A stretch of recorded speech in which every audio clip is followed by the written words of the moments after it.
Caravan. You've been subjected to a highly sophisticated form of propaganda. It's just what you need, not what you don't. It's an excursion into the odd and into the very, very different. Good morning.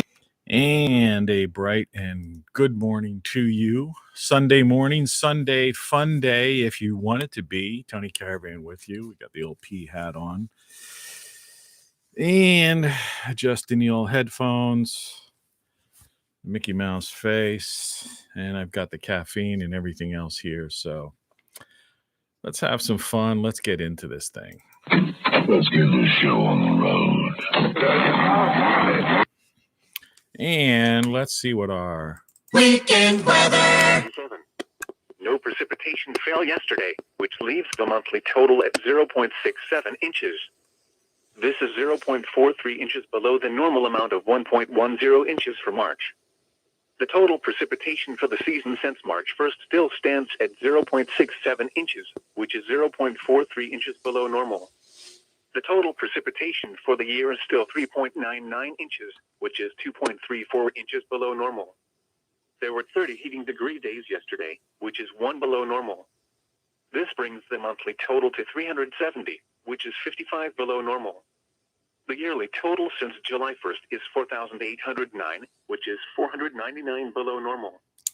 You know, it's 37 degrees outside here in the mid-Atlantic states. Of course, this is the weather radio, solar-powered reading light, emergency flashlight, AM/FM radio, SOS, crankable, chargeable, pull this off an emergency and charge your cell phone thing that we've got on greatsolarstuff.com. And it looks like the weather for the rest of the weekend is it's going to be, pretty cold tonight. And the week shaping up, it's going to be 45, maybe get up to 50 on Wednesday. So I'm coming to you from the mid-Atlantic states, closer to the eastern part, but not on the coast. And I'm certainly not in the Northeast.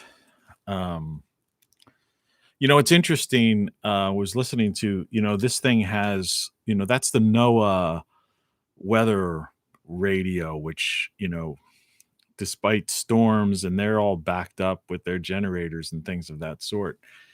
So you can get that if you pick up one of those things on Great Solar Stuff. And yes, I am pushing that because that's how we fund the broadcast.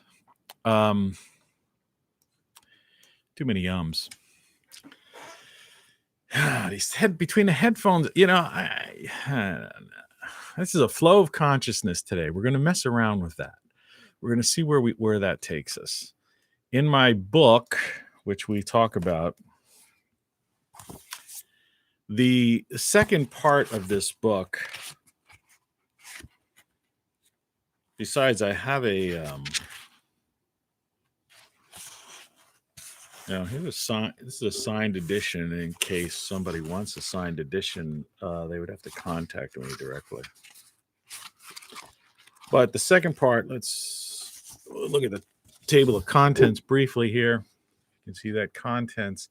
If you look all the way down the bottom there, you'll see that once we hit page 70, there's no more pages because it says, if you can catch that, it's flow of consciousness. So let's go to that page. And as you can see, flow of consciousness. And the idea of this thing is, is consciousness, the mind, and all that kind of stuff is the challenge. It's to challenge your brain, get you thinking in a certain way.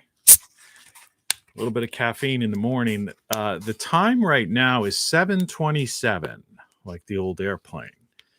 And but if you're looking at your clock, it might say 6:27. Remember today, and I put up in the chat, spring ahead, fall behind. So it's actually 7:28 right now, but you got to set your clocks. If they're still showing 6:28, it's actually 7:28.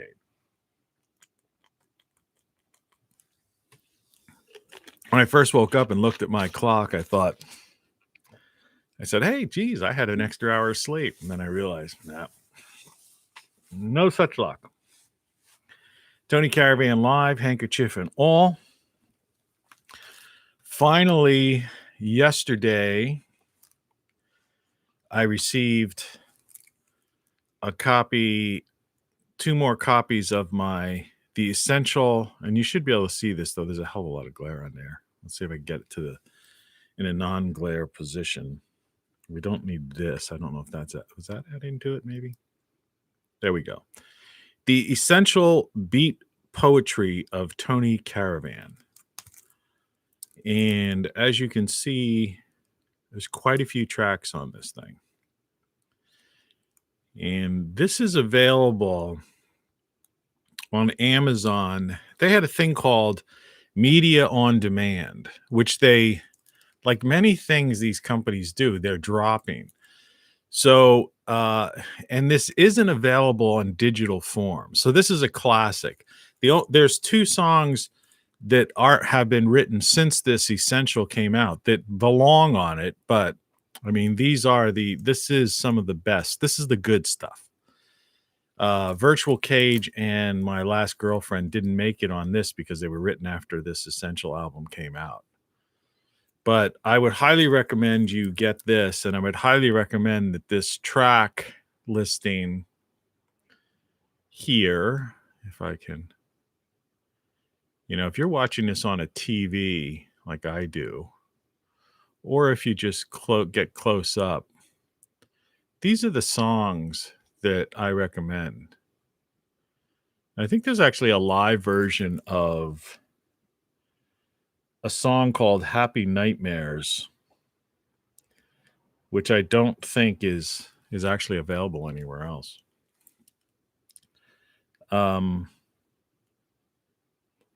But yeah, so that's an exclusive on here.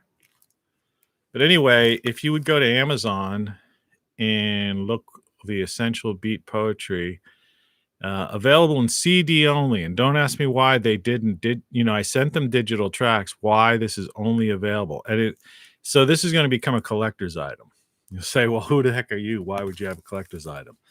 And isn't that mighty bold of you to call it the Essential? But at the very least, go check out that song list.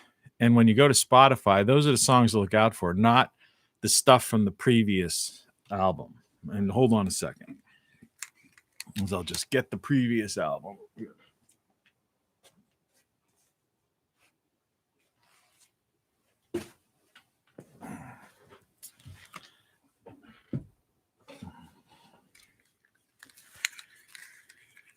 Show always begins this way, but it's a free flow of consciousness.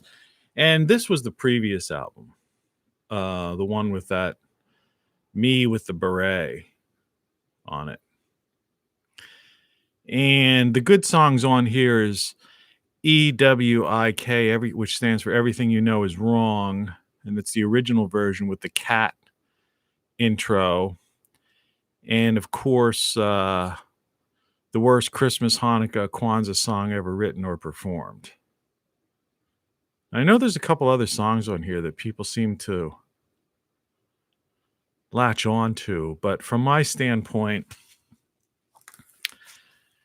given the choice, these are my 2 albums, shrink wrapped and all. I would definitely say this is what you want to get. My later stuff is far superior to this, though I did include 2 tracks from this on here. All right. But they're remastered. So this is my 10th, technically my 10th book, 2 CDs, selling all of these great things on Great Solar Stuff. As you can look over here, turn the chair right. Then What, one of my classic t-shirts, Sign of the Times. everything you know is wrong. Look at the material on that. Close up. And a daily morning show that's broadcasted worldwide. Like I say, the most under the radar. Is that on this book? No. It's on one of these books. It's just a great wording. There the legend continues with an autobiography by one of the most interesting men you ever knew. You never knew, along with a few short stories for prime time. Yeah. This was one of my this is my second book, The Nonconformist. Now, these are all good books. There's a lot of good stuff in this. If you want to know about me, first two books were like kind of semi-autobiographical. Then from there, they just started to get into a lot of essays and things of that nature. So I'm a character. I know it. This is a different kind of morning show. You don't see them doing this on those network shows. But yeah, I was really glad to get this. So I know a lot of people don't have CD players, but they still have them in cars. Unless you just bought a brand new car. When you rent a car and stuff, you get there's still CD players in them. And I think people still have CD players in their house. I have tons of CDs still. But I admit I don't play CDs an awful lot. But the beauty is on your computer, depending on how new your computer is too. But all you do is stick this in and you can instantly digitize and add these to your iTunes or, if you're a Windows person, add it to whatever digital playlist you have. It'll automatically convert them real quick. If I play my own music on YouTube, I get this copyright, like it's not a strike, but it's like, I'm not monetized, so they'll put a commercial on. So if you ever have watched my videos, and I have so many hours of videos now, it's crazy. The videos have been running close to 2 hours recently. Before that, they were always close to an hour or so. And when you tally them up, it's you could really, you want to binge watch sometimes. I do it. I watch these things every time after. I see my eyes look a little bit sleepy. It's like, I had this. Do you ever have these dreams? This is, by the way, flow of consciousness. I'm going to reiterate that just in the thing. This is a flow of consciousness. All right. So, do you ever have one of those? And we're going to go everywhere today. We'll just see where it takes us. Okay. So come along for the ride. And if you just tuned in, if you're watching this later, which most people do watch it later, but I notice people come in and out and in and out and in and out, watch it for 10, 15, 20. Yesterday, there's a couple of people watched it for like 40 minutes, but it was like close to a 2-hour show. That's fine with me. There's these, little nuggets of things. But sometimes when I pull out the handkerchief or talk about a certain thing, you see, boop, that scares somebody away. It's like, nothing to be afraid of. Don't be afraid. Don't be afraid. So let's just get back into the groove of this. Good morning. Have a great, good morning. Here's what's happening. So I had this dream, one of those dreams this happens to me not often, but it happens. And if it happens to me, it happens to you. We're all the same. You ever one of these, it's like an epic dream. So even though you might wake up, and I can't help it, but I end up waking up once or twice every night. It just happens. It's one of those things. And pardon me for scratching my mustache. It's Tony Caravan live show. What can I say?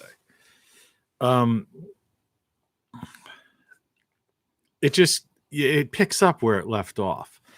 And it was some kind of pseudo Western environment. I wasn't watching any Western show or anything. I was trying to figure out where it came out. And excuse me. Of course, I was me and some other character. I mean, it's all starting to fade. If you don't write down a dream like that the moment you like wake up, well, you have all these things. You notice how it just fades as the day wears on. It just fades away until you go like, I didn't even remember what that was about. And I hardly know what it was about. But I mean, there was like, it was down to detail, like how footing, sliding on some ice where there formerly was a fountain and there was snow on the ground and this, that, the other, and specific things. And there was obviously, it was some kind of quest or something that we were doing, looking for somebody, and something about justice. And I don't know if getting a sheriff involved or a, not so much a sheriff, but somebody above what's above a sheriff is like some kind of federal whatever or something. I don't know. It was really weird and trying to deal with some kind of, I don't know what it was. But it was, the main point is that was one of those epic dreams that just kept continuing, even if you woke up. Because I have a cat, and sometimes a cat, I don't know, jumps on the bed, or I said there's been this dog barking endlessly in the neighborhood. I don't know why these people, I think they built this, like, used to be some kind of shack type of garage, but someone bought this house, another house just 2 doors down from me that was a house, I don't know. That was like a 4-bedroom house with a brand new metal roof on it. I watched them put on a brand new metal roof like 2 years ago or something. I've seen pictures of the inside. I didn't go in, but I mean, you can see now, you can view, because I was interested. I was trying to get a friend of mine to move into it. They bought it for $20,000. It's on the corner of a block. All right. On this main street. Next to it was like a former psychologist office, but the guy died, but I mean, so in other words, and all it really needed, the exterior was clean and flawless. All it really needed, there was like wallpaper and stuff like that inside. But I mean, literally, this is the type of thing, this is the type of fixer-upper that any couple could have easily just gone in there and, with, doing some scraping on the walls or just painting and stuff, could have turned that and putting carpeting or different flooring down. I mean, they could have slept there first night, and just remodeled this thing, there was nothing wrong with it. A lot of that old hardwood that had been like, varnished or stained, not painted over, so that the type of thing that if you painted your walls white, or some people, like pastel colors or something like that, that would have just popped out. And you really anyway, so some guys moved in there, I don't know. I think they're like dudes from the city or something. And I don't know. Like I say, I don't really give my specific location out or anything like that. So I'm not really like, but in the back, there was this like really, there was like kind of more of a shed than a garage type of thing. But they cleaned that up nice and somebody painted it and stuff. But I think they keep a dog in there and it's cold and I guess it's not heated, but the dog isn't happy. And I don't know what's going on. I don't know if it's a fight dog. I don't know if they're treating it that way so it stays mean or something. I'm just, guessing here, and I'm not making accusations or anything like that. So, and I don't know, and you don't know, and I'm not giving out addresses or people's names. So, Give me a break. But that dog has been barking for the past couple nights, and it's kind of annoying. But I still managed to get to sleep. But anyway, this epic dream, whether that woke me up, whether it was my cat jumping on my own bed, or whether just this idea of just waking up anyway. I don't know. It happens. As you get older, sometimes you just wake up. I couldn't tell you the last time I just had a night where I slept like a solid 8 hours of sleep and woke up. I'm like, whoa, it's morning. It's always like looking at the clock. Oh man, it's only 11 or 12 o'clock or 1 o'clock. But I can usually get back to sleep. Sometimes I can't, but I can usually get back to sleep. Flow of consciousness. Epic dreams. So, I'm going everywhere with this. So there was I've been watching this show, and this I don't I'm not gonna get embarrassed. I don't get embarrassed anymore. I don't mind talking about anything, like what I watch. My preference of television programming, and I don't have television, cable TV or anything anymore. I've got I had the last thing I had was Direct TV. And they're still hounding me, and I've told that story a couple of times, but we'll just do it with speed voice. I dropped the service in October, November, properly sent back the box. Got the receipt from the UPS store with the serial number of my equipment and the date and all that stuff, proof that they mailed it back to DirecTV. So I haven't had the box in months and months, so I obviously can't watch the service. And they're still calling me, hounding me, and claiming I owe them like $190 some.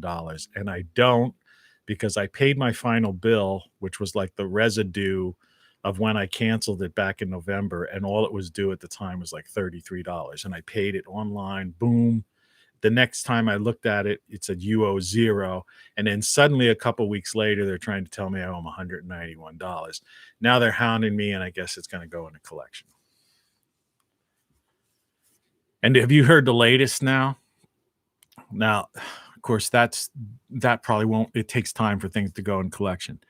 So the so-called $1,400, I caught this yesterday. The government, they're supposed to start issuing that as early as this weekend. Of course, I went to see if I got anything, and of course, my bank conveniently had, it had a red thing popped up saying we're doing some kind of maintenance on our bank. Conveniently. But the deal was, they were interviewing people, and particularly, the hardest hit people because of this crazy lockdown, whatever you want to call this craziness that's going on. And the thing about it is, in this bill, because the way they put it through this time, unlike the last time we got $1,200, if a debt collector, somebody has a debt and is in collections, apparently they can take that money out of your bank account. So there's people, that may have pushed their credit cards last year because they lost their job, because, everything was out of control. They basically closed down society. 2 weeks to flatten the curve back in March or something, a year ago. And then it was 30 days to flatten the curve. And then now it's like, hey, we might keep wearing masks and social distance every year to keep the flu, keep people from catching a cold. So anyway, these poor unfortunates, and the party in power, I'm not getting political, because it's all nonsense. I don't care about politics, all right, anymore. I'm more concerned about the corporatocracy and getting the word out to you how you can live a full life, right? Well, anyway, so these people, that may have gotten themselves like a so-called underwater or into these things, or at the time may have been you know, not in the greatest financial situation, but were working to improve themselves or do better or working or maybe trying to whittle down and pay these bills off. So why would these politicians allow, what kind of dirty deal? See, this is what I try to tell you all the time. The corporatocracy pulls the strings. They used to call people, when I lived in DC, it was K Street. It was like a lot of the lobbyists, like where the lobbyists all had their offices and stuff, the corporatocracy. That's what lobbyists are, corporatocracy, special interest. The people that go to Congress, they literally, they craft the bills, so, the laws of the land, so to speak, are basically made by the corporatocracy and have been for decades now. A lot of people don't even understand that.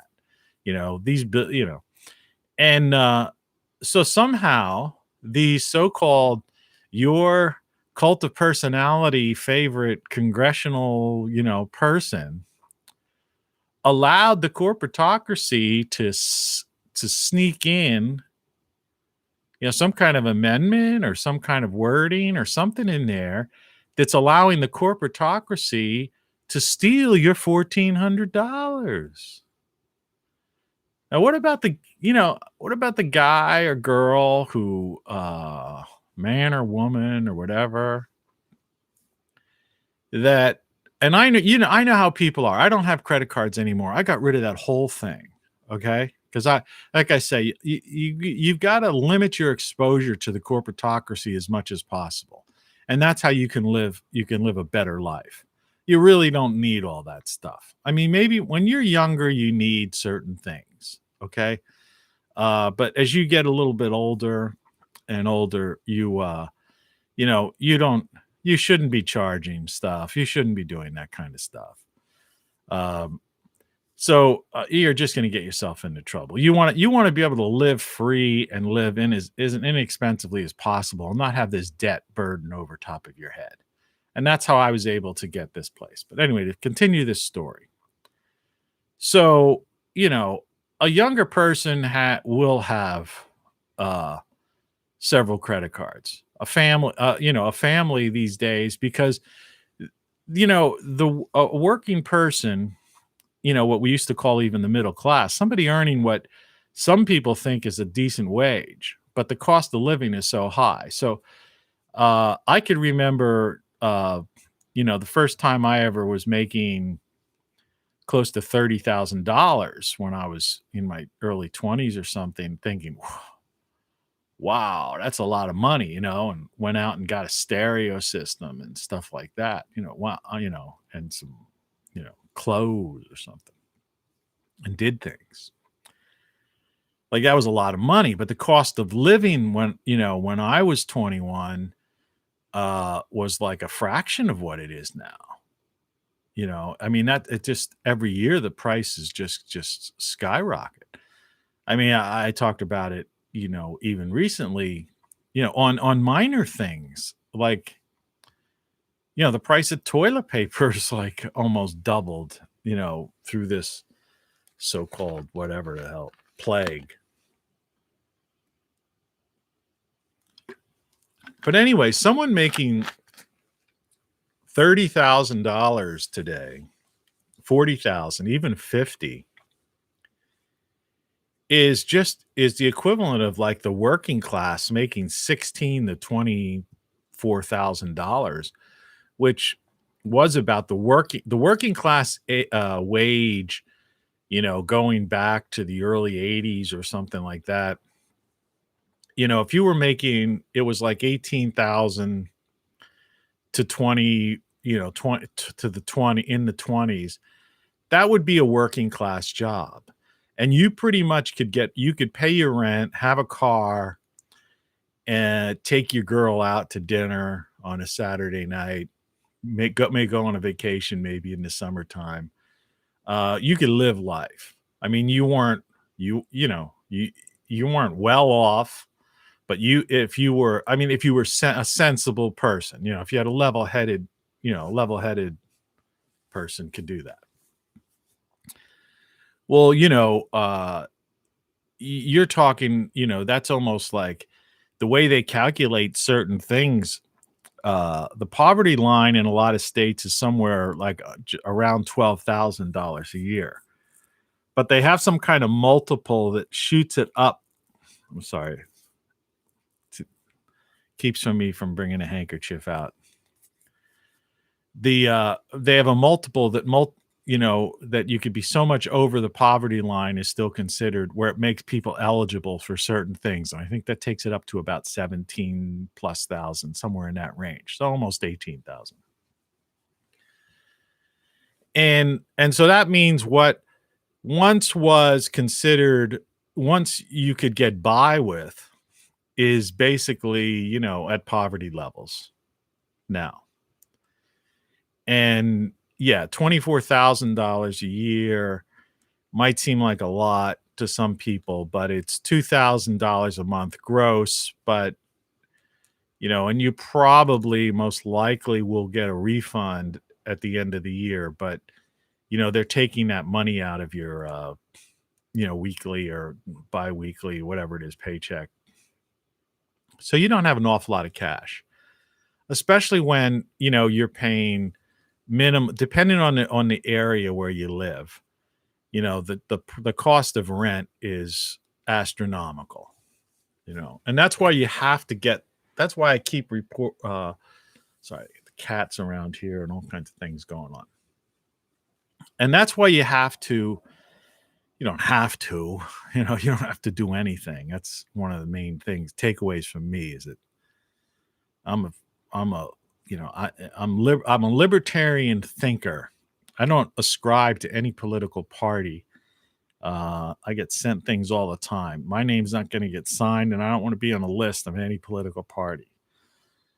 But I do have libertarian thoughts as far as, my ideas, which basically liberty is just another word for freedom, as little government as possible. But so this is a, rather roundabout way of getting into this, but it's a flow of consciousness. So let's just go there. So when you're that age and you're only what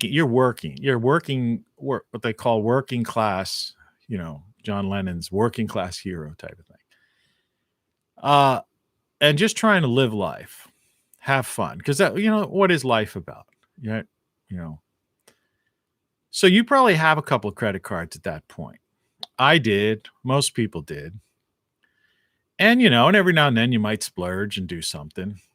And that's okay. You're young. You got time to make it up. You can always pay it off. You could do things. I mean, like I say, yeah, if you're level-headed, nothing extravagant and foolish, but, you might do something. So let's look at that person last year. All right. And, this whole thing happened, and so you had some credit card debt. And then suddenly everything was shut down. So you didn't have the opportunity to really make payments on that. Or let's take it a step further. They started talking about, they're trying to pretend like this, everything, because it's the glamour, the witchcraft glamour. They just keep making these statements. I'm so sick of the politicians and the media right now. They make all these statements out there, like, and because the media is involved in covering these statements of the politicians, then there's obviously no one's questioning it. Like, there's no comeback, when a statement is made, and the media themselves say, so who's questioning the media? No one. And so last summer, we had gotten $1,200 the first time, and that was helpful to a lot of people. I'm not going to get into the argument of these people that believe in debt, and money, because it's all, the central banks, took over the Federal Reserve System when that was put in place back in the early part of the 20th century. We got off the gold standard. We're no longer, later on in that century, got rid of the silver, used to have a silver, your dollar used to be, they called it a silver certificate. It said payable to the bearer on demand. I used to have one of those. I used to have a lot of that stuff. I had coins. I had some coin things and I was collecting stuff, but I gave it away as, around holiday gifts to nephews and, whatever. When I was a kid, I think I took some of my brother's coin. He was a coin collector, and I remember taking some of his coins and to buy bubble gum or baseball cards or something stupid like that, And so over the years, I tried to collect certain coins. So I've given him back to him in his older age.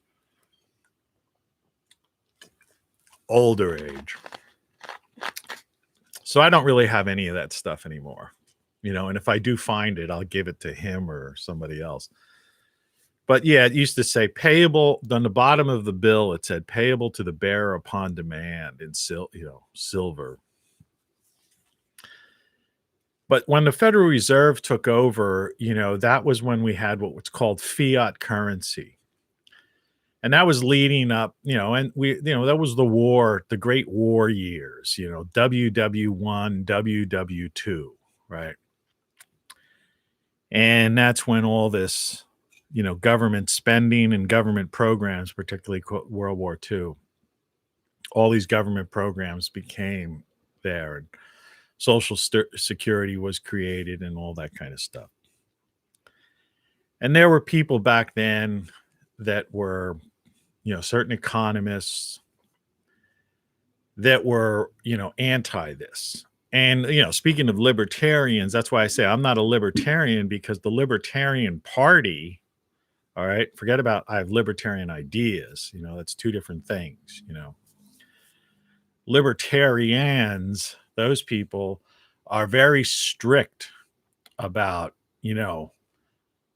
government and government spending and all of that sort of thing. That's one of their primary, the precepts, or one of their primary things is small government, against government spending, all of that sort of balanced budget. They're against these endless wars. So am I. I'm against endless wars too. But the thing I disagree with a lot of economists on, and it took me a while, because I used to agree on that, or at least was understanding, I would accept their ideas, was this thing about balancing the budget, not overspending, being responsible with taxpayer money, et cetera, et cetera. Well, as it turns out, the way I see it is taxes are just, we're just cattle on a tax farm, when we used to have elected official, a government that was elected by the people, for the people, and all that stuff. We don't have that anymore. They're nobody. The government doesn't exist. So that's the first mistake everyone makes. Now I want to get back. This is a flow of consciousness, but I don't want to that doesn't mean it doesn't make sense or it's incongruent. I'm talking, I'll get back to that. Let's go back to finish the thought for someone who's listening to this. So if you are that person and you thought last summer, they said there was going to be a second bill, and it was going to be like $2,000. I don't know what it was started at. This is not the $1,200 that we had gotten prior to that, but there was like the second one, whatever, they had a name for it, and they had a name for it. It was different than the name of the last one they just passed, but this has been the same bill. And so they said, okay, this is going to happen. There's going to be a second, bill that comes out, money to, help people. Now, imagine yourself, it's last summer, and, times are tough, and they tell you you're going to get $1,000 or $2,000. And you're under lockdown or whatever. You're trying to cope with stuff. People have families. They've got kids. They're going batty and whatever. And so someone decides, okay, I'm going to take my credit card and let's get a bigger screen TV and some entertainment things, or let's get the kids some video, some gaming stuff or toys, or let's go somewhere, or if we can go or someplace, do something, whatever, but we're going to charge it to our credit card because they said on TV, and the politicians have said when they've come out in front of the microphones, that they were going to give us a second round of relief, for COVID relief money or something. And this was last summer. And leading up to the election, I remember someone asking Trump, and he said, because they were talking about, I don't know what they were talking the amount was, but he said, yeah, I think it should be $2,000, and he was pushing $2,000. And of course, at the time, the Senate was controlled by the Republicans, right? And so people had this idea that they were it was pretty much sure that they were going to get $2,000, okay? Because remember, the Republicans still had control of the Senate until, till basically the Democrats took over, because election day is just an election day. And even though it was dragged out, it's still not, a lot of Americans didn't understand that. I noticed that. That's like this functional illiteracy that goes on in this country. Like they thought, oh, election day, we're going to elect somebody, or that, whatever, election week or election month. But no, it's January 21st, inauguration day is when the new president and the people take over, not till January.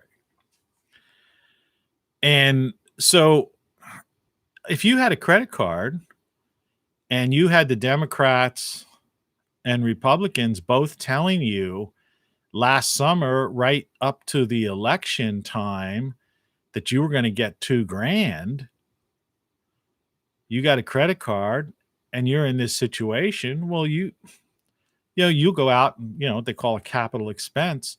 You might spend $1,500. Why not? You're going to get a check for, $2,000 from the government. So when that bill comes, you can actually pay the whole darn thing off, and then you'll still have some cash left over. So no interest on it, anything like that. So, this went on. So for 8 months or so, I would imagine, knowing human nature, and even looking back at myself, when I was younger and had, multiple credit cards in my wallet, I would have probably done it. Because there's some things I wanted. There's some things I want right now. That's why I got my eye on this 1,400, And I hope they don't magically find some credit collector, if this is some scheme and scam that the corporatocracy is playing, like as if there's something from the past. Because every now and then, these, the credit agencies, collection agencies are liars. I once had a collection agency trying to tell me I had a debt from, 15 years ago or 10 years ago. And it ended up in a magistrate, then they didn't show up at the magistrate, 3 different times. They didn't show up at the magistrate. Finally, I went to the state attorney general's office and said, hey, this is some kind of scam. Then the magistrate said, well, I'm not going to, and I had to go to the magistrate to be there, but they weren't showing. Right? There was some kind of game they play to scare people or something. And they used the local sheriffs, and it's not a legal thing, as if the sheriff's coming from a legal standpoint. They pay them. That's like a side job. A lot of people don't know this. It's a side thing that sheriffs do, sheriff's departments. They'll deliver, this thing saying you have and that to the average person, that could be scary. Sheriff's knocking at your door and hands you a thing, and you're like, you have to appear before a magistrate because you owe $300 from a credit card you had when you were, 14 years ago. Right. So I fought it And the magistrate said, well, I'm not going to accept it anymore. But so then it ended up going to the county court. Then somehow they placed it to the county courthouse. Like I was going to have to go to the court to fight against this old alleged bill from a credit card from 14, 15 years ago or something. And I don't know. And the amount was higher than that, but whatever. So I ended up having to go to a lawyer. So I went to a lawyer and I forget what it was, but I ended up having to pay, lawyers aren't cheap. So the lawyer ended up saying, well, okay, I'll take care of it. And don't worry, you don't have to go to the courthouse. I'll go and file deal with all this stuff and all that thing. And the whole deal was resolved. And, I won. All right. I won.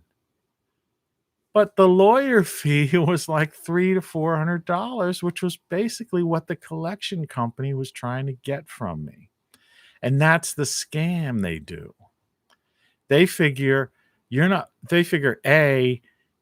to be just getting the notification from the magistrate's going to scare the crap out of like half the people right off the bat, and they're going to just pay it, right? These scam collection agencies basically is what they are. All right. They look at like old bills. See, you may have had a credit card when you were in college, right? And you may have, or even a utility bill, like you may have left an apartment and there was like $30 owed on some electric thing, but you moved and you didn't even know it. You thought you paid the final bill, but somewhere along the line, excuse me, I can't talk today. I'm sorry. I've been doing this for 3 weeks. I hope I don't lose my voice permanently.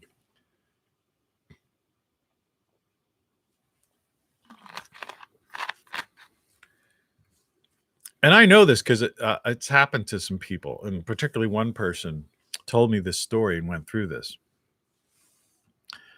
They had some roommates. They rented an apartment in college or something like that.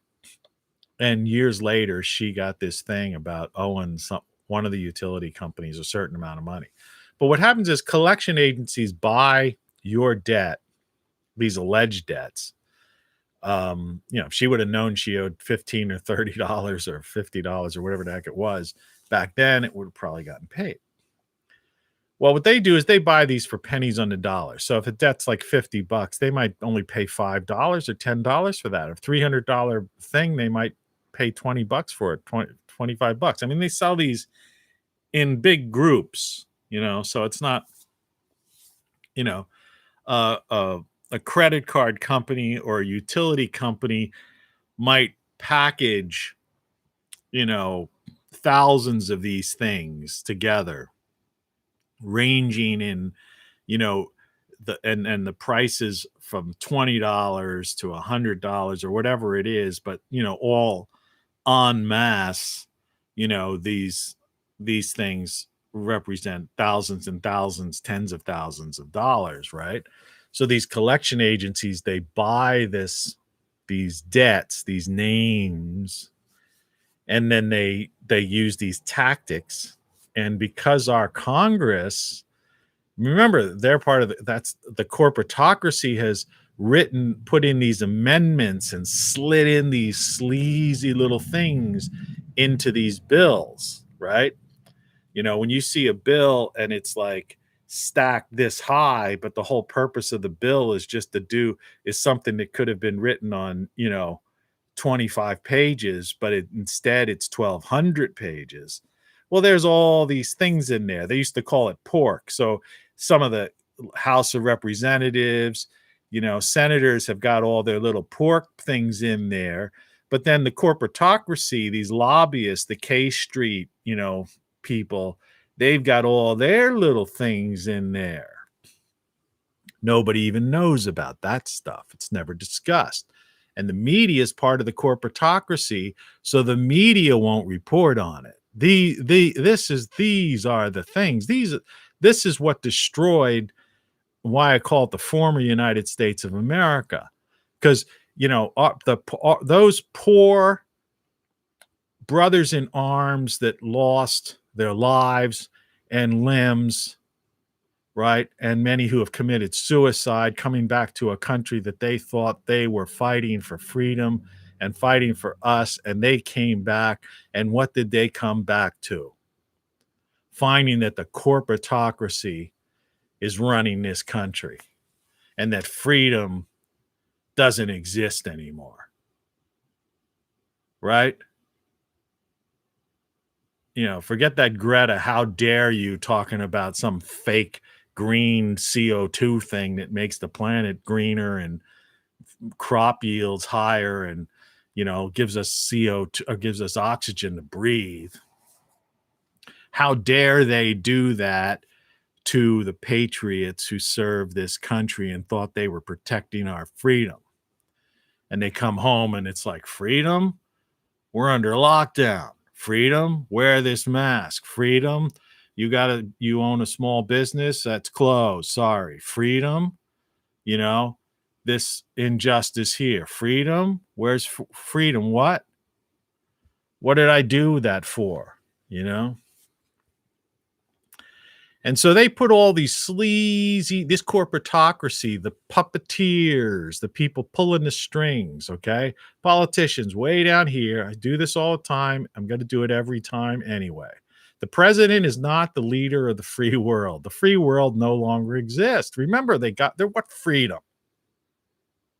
Western civilization has fallen, okay? What's the West? You know, you think of the West. You think of Europe. And, you know, US, Canada, you know, Australia thinks it's part of the West, even though it's, you know, it's not. But you know what I mean? That's what you think of, right?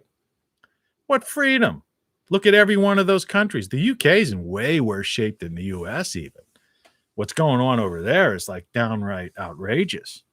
I mean, it's dystopia. You know, it's already dystopia. So they slide and sleaze these things in here so that give these people the right to take a credit card debt or an old utility debt through using magistrates and then eventually an even court system to collect stuff like that, scaring the crap out of people. So half the people immediately like do whatever they can to like try to pay this off because they figured, oh no, the sheriff's at my door. I don't want to go to jail, right? When they don't even owe that. And over those 14 years, what was a $50 bill or $100 thing, credit card thing, they've tacked on like interest upon interest upon interest upon interest, and then legal fees, collection fees, and suddenly you owe $1,200. And you're gone, and they want to take you to court for this, right?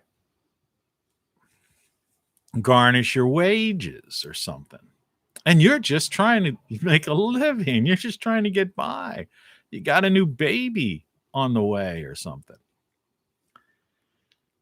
And that's what they do. And that's what they've done. And that's the law of the land. That's the people you support, okay? And that's why I say elections are exercises in futility, because this has happened over the past several decades when you've had Democrat, Republican, Democrat, Republican, Democrat, Republican, Democrat, right? Both presidencies, House of Representatives, Senate, right? And of course, these courts, which are political now. Remember, they elect judges are appointees, right? And they act politically, and we've seen that consistently. So they're politicians now, right? There's no such thing as there's no, you know, what they used to, the idea of justice is blind, you know, that whole idea. Give me a break. Justice is controlled by the corporatocracy the same way as the House of Representatives, the Senate, and the president is and has been. This isn't about the current administration, the previous administration, the administration before that. This is about administrations going back decades. This has been creep, what they call. They've been doing this, creeping to get to this point. Agenda 21 for the 21st century. Now they're calling it Agenda 2030 because they're like fed up. They're going like, let's just get this over and done with. We want to take back the world. This is not the new world order. It's the old world order saying we're tired of these cattle, these feeders. What do they call them? You know, some of these politicians, was Henry Kissinger, useless feeders or something he called us, in a book or in a public statement. Useless feeders, eaters or something like that. That's how they view us, cattle on their tax farm or on their consumer farm. And when we're no good, they no more use to them, they put us out to pasture. It's like we warehouse the elderly in nursing homes and care facilities and take all their money in their house because the corporatocracy owns all those places, right? And so they make them sign everything off, their last everything, right? And that's the way it is. So you've got these people that have, so they spent some things on their credit card in hopes that, and this bill just kept like floating around. Like, where was it? Why?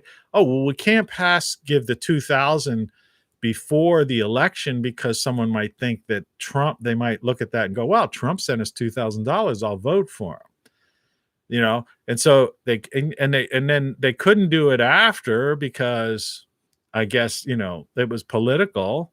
And then somehow they went back and then the House passed the bill, went into the Senate. And then eventually, and then somehow it went back to the House. And now it's come back. And then yesterday I learned, because there are some people out there that sift through these pages and pages of stuff. And there's this little thing in there that says, a collection agency has the right to garnish your bank account and take that $1,400 if you owe them money. Imagine that.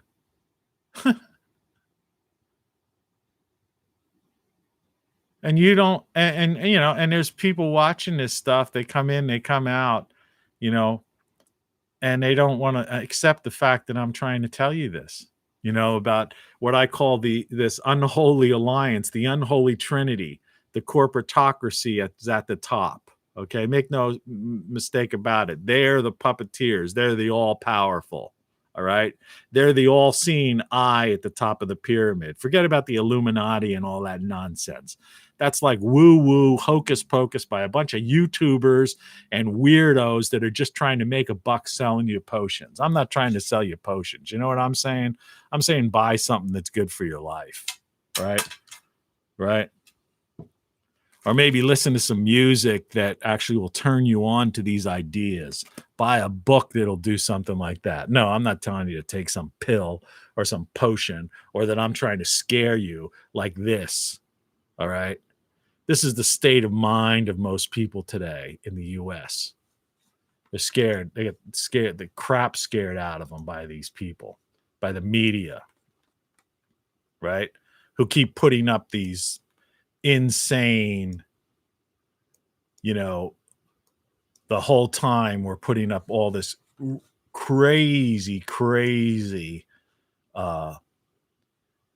stats on the side of their screen, death rates, death counts, right? Well, I told you the past couple days, where's the death counts, for the since 9/11, 25 million people died of heart attacks and cancer alone. And just so big pharma, could make billions of dollars. And every time there's a drug on the FDA FDA has the worst track record of any organization probably in the history of mankind. They constantly approve these foods and drugs. And then a year later, there's a lawsuit against it because they didn't work. And we're supposed to believe the government. We're supposed to believe the FDA. And there's, some algorithm out there is like, oh no, okay, we might have to block this thing or whatever. It's like, no, hey, Mr. Algorithm, Mrs. Algorithm, Think about it. Those commercials you see on TV right now, turn on your TV. I don't have one. And you'll see a commercial for some kind of drug, right? And if you keep your TV on long enough or flip the channel, you'll see a commercial from a law firm about a previously approved FDA drug that now there's a lawsuit against it because it killed or it maimed or it, had some kind of very, very, very bad side effect. And they're suing them now for millions and millions of dollars, Insanity. So, yeah, I couldn't believe that. Your $1,400 you might not get. You might look in your bank account and see that it came in and then it was taken by some collection agency. I hope that doesn't happen to you. I hope it doesn't happen to me. I mean, I'm not aware of anything, but I wasn't aware when I had to go through that thing where I ended up paying a lawyer the same amount of money because that's the scam. That's the game. Democrat, Republican, Libertarian, Independent, Green Party. They're all politicians. They're all nonsense. And they're all down here. Elected officials are no longer relevant, all right, or have anything to do with anything.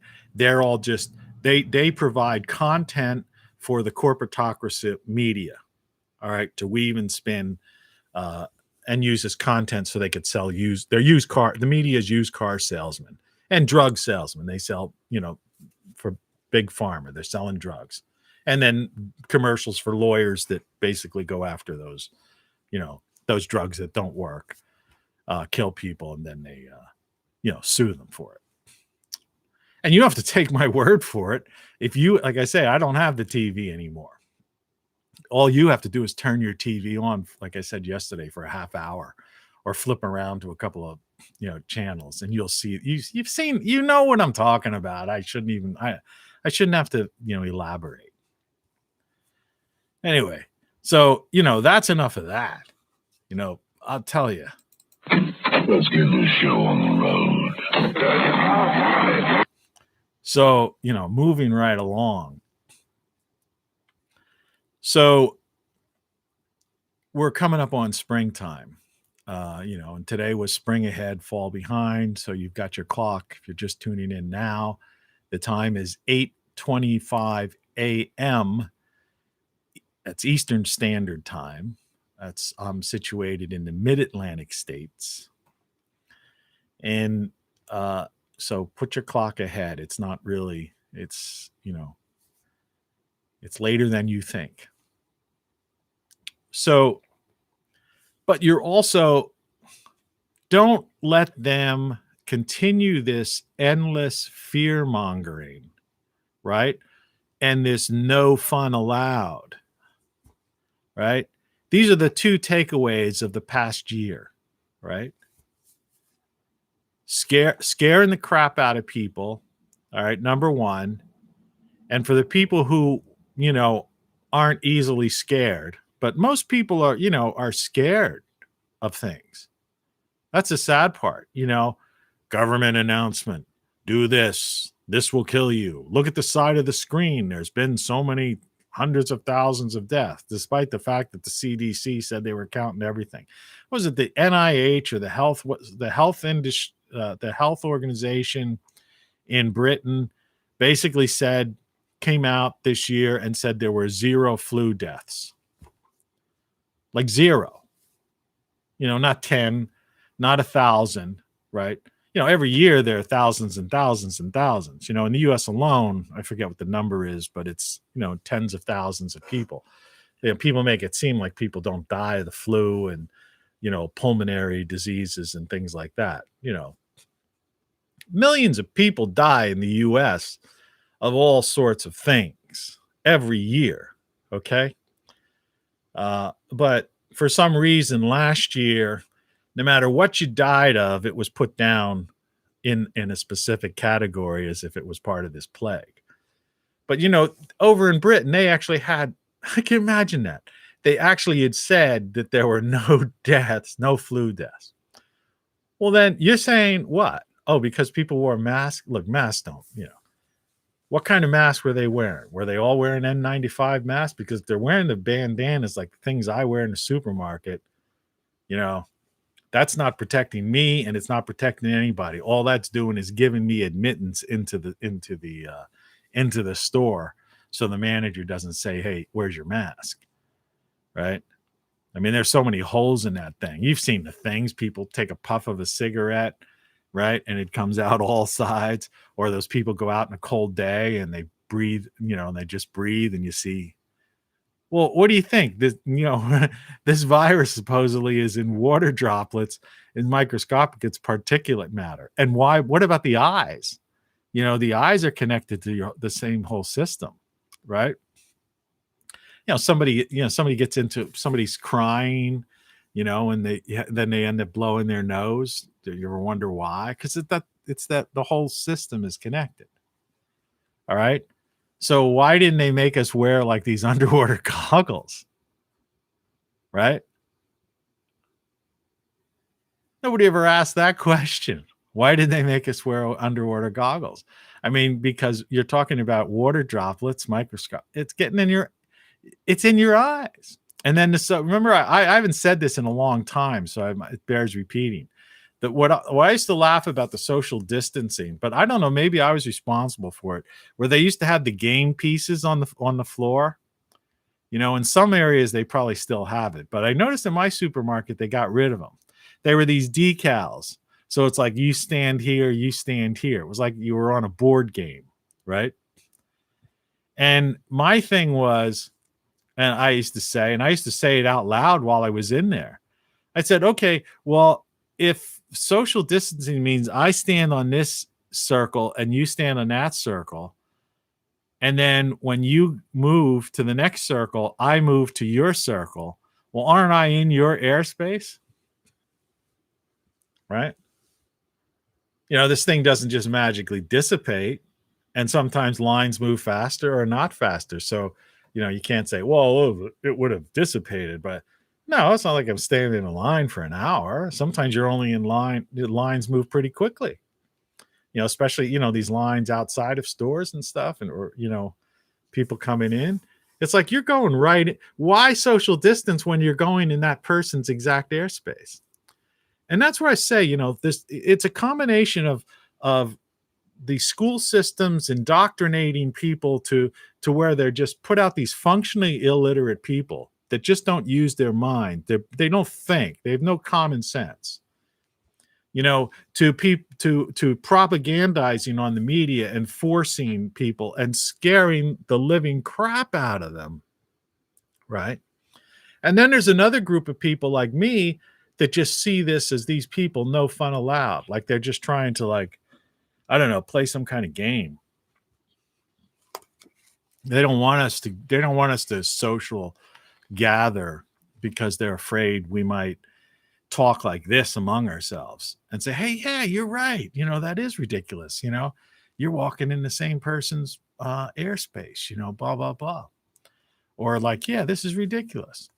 Not to mention, alcohol kills germs. So I don't know why they, if you're drinking liquor in a bar, even voluminous amounts of beer, which people do, you're not going to, that's killing.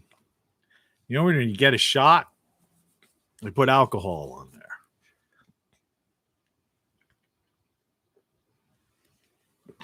It kills everything. Well, if you take a shot of something, an alcohol shot, you think it's not killing everything in your mouth? But, any kind of stuff like that, I'd say this is full of consciousness. I just, to me, how people have reached this point, adults have reached this point. I mean, I understand we have a Peter Pan culture.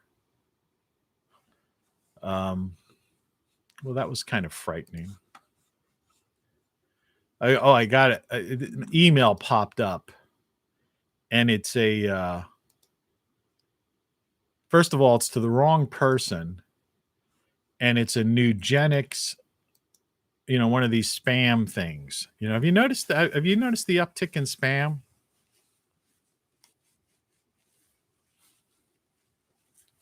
It's like all of the sleaze bags have seemed to reemerged over the past year, because I guess they saw how gullible people were, and they said, "Hey, let's resurrect a spam, and let's resurrect all these other scams," right?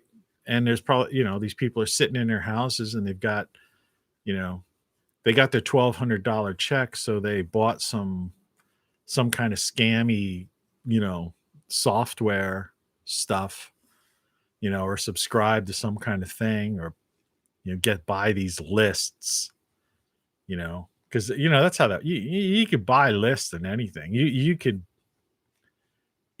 There's no privacy in this world. That's why that's segue into that. People don't realize. It's like It's an excursion into the odd and into the very, very different. But you can get. The only thing we have to fear is fear itself. So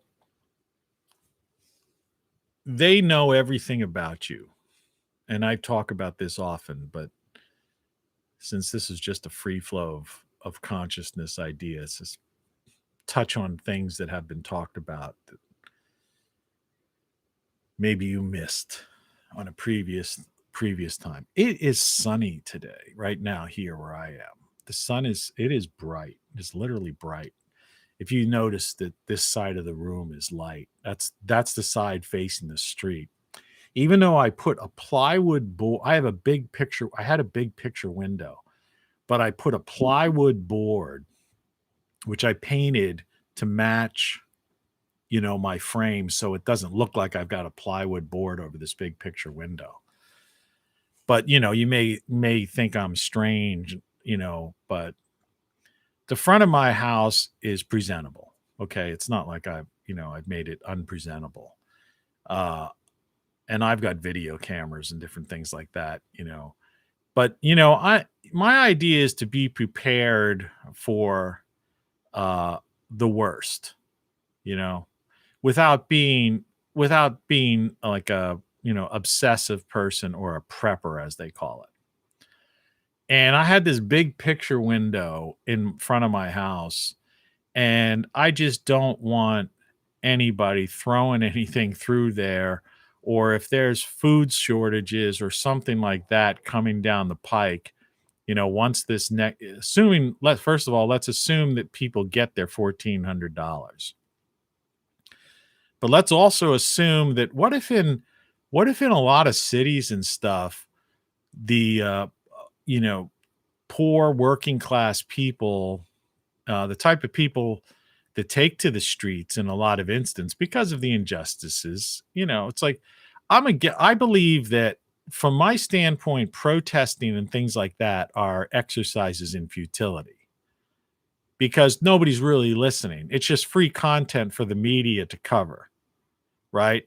And if you're for or against it, then it's just something that people watch it and then they acknowledge it, and they get a warm and fuzzy feeling like, oh, okay, there's somebody with this protest sign. So yeah, there's somebody else who feels like the way I do, or there's somebody on the other side. Look at those idiots with those signs or something like that. So to me, it's an exercise in futility. It's like people who watch the extreme channels, right? Partisan people, right? That to me, that's an exercise in futility, because all you're doing is like, you want justification. You want to feel camaraderie. You want to feel as if there's other people that think the way you do, and that there's hope for change, type of thing. Well, like I've already said, there is no, they've already toppled this is the former United States of America. I know that bothers like so many people when I say that. And when I say Western civilization has fallen, you know, it just like drives people nuts, right? But the thing about it is, it shouldn't drive you nuts. It doesn't mean that it's not a beautiful sunny day and you can't live your life. What it really means is that, excuse me, I'm sorry. What it means is that the government has fallen. Now, basically, the government has been taken over by the corporatocracy, and we live in a corporatocracy. So to call it, and the idea of, that people are united, this country is not united. And I go through that constantly. Just, watch some of my earlier videos. But people aren't united and they're not coming back together. And I've said it, I don't know, a dozen times on a dozen different videos. Just imagine, make the parallel between divorce. When someone gets divorced for irreconcilable differences. Now, apply that to the Democrats versus the Republicans, the red states versus the blue states, California versus Texas, New York versus Florida. They have irreconcilable differences. You may have that within your own family if politics is brought up in a conversation or at work or somewhere else. People are getting fired from their jobs, right? People are getting kicked off of social media. In other words, the country is partisan. It's ideologically divided. There's irreconcilable differences. And when you have irreconcilable differences, that's grounds for divorce. The court goes, divorced, right? You're not going to a marriage counselor. That's irreconcilable differences now. And it's the former United States. You can't call it the United States of America. It's not united. You've got authoritarian governors running certain territories. And these various states and these governors are like night and day. And the issues that separate people are irreconcilable differences. There's no, we need to compromise, or we could all come together, or something could bring us together. It's not going to bring it together. When people are that divided on such strong issues, ideologies and stuff, that's irreconcilable differences. And that's what I mean. I say, and Western civilizations fall, and the corporatocracy runs everything. And even when there were the age of compromise in Congress and whatnot, you still had the corporatocracy secretly, because the media wasn't really covered, sneaking in all these, various things into the bills and stuff that over the years have finally gotten to the point where they made elected officials irrelevant. And then you had what was called the deep state, the alphabet intel agencies and the bureaucrats who think that, the unelected bureaucrats who are there no matter, who look at the politicians like, they're in there for 4 or 8 years or 6 years or whatever, forget them. They don't want to do, they think they're the government. And when I was talking about this unholy alliance, this unholy trinity, where you had the corporatocracy at the top, all right, and you had the bureaucracy, the intel agencies and the bureaucracy over here, but on this side is communist China, the CCP, all right?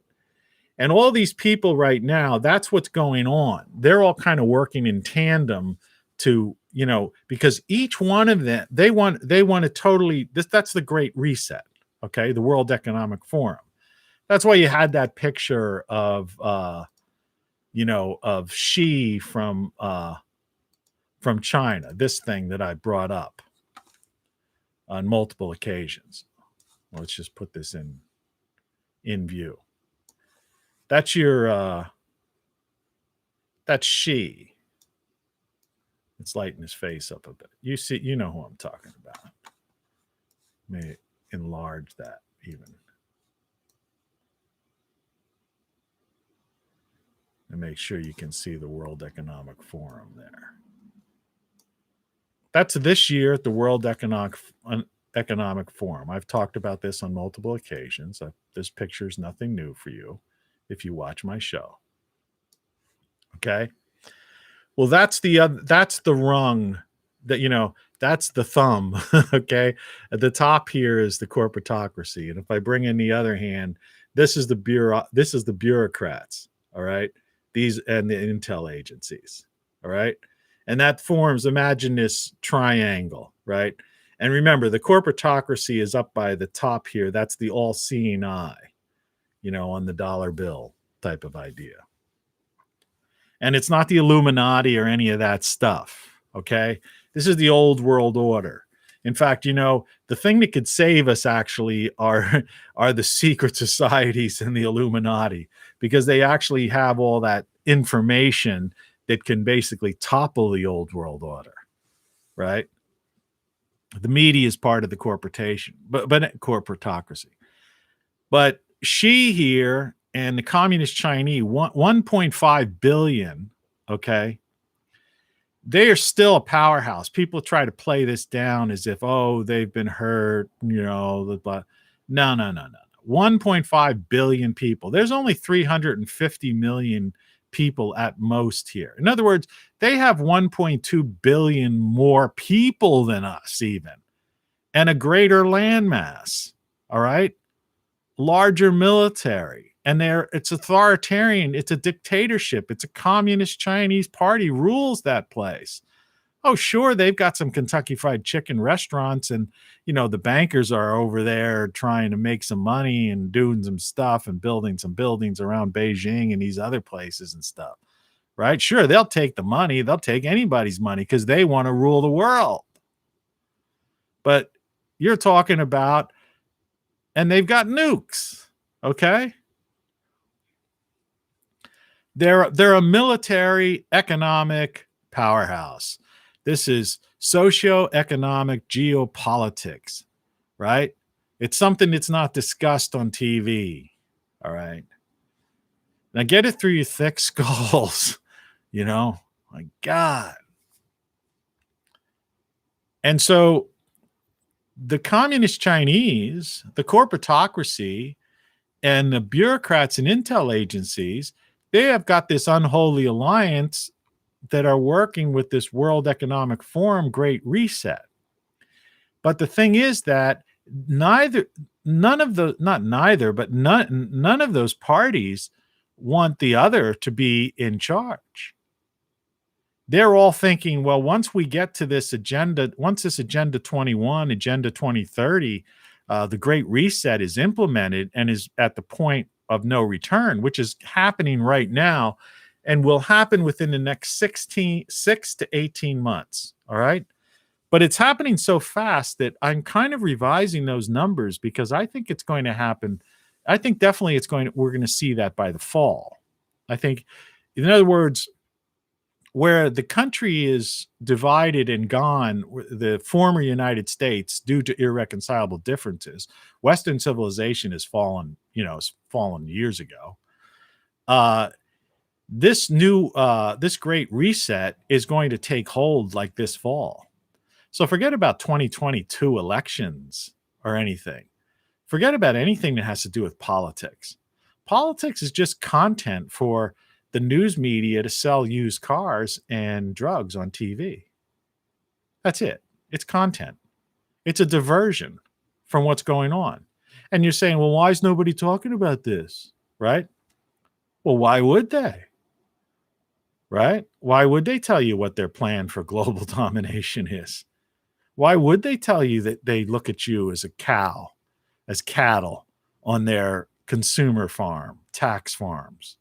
Why would they tell you that? That's people with rational minds would be outraged, right? They'd be outraged. So, that's what's going on, though, So instead, people are just afraid. They're scared, they're scared silly. And so they'll do whatever they have to do. Follow the command, whatever it is. I don't want to get the plague. I don't want to do this. I'll do whatever you say, And then people like me, we just look at it from a realistic standpoint, and we realize that what they're saying is no fun allowed. And so that's why I'm defiant, in the sense that I say, just get yourself as far removed, and as you're saying, the financial industry, limit your exposure to the corporatocracy. All right. And that's it. The corporatocracy, here's what's going to happen. Let me give you a little prediction. All right. I don't normally do this, but let me give you a prediction. The way things are going to play out is the Great Reset is pretty much happening and is in place.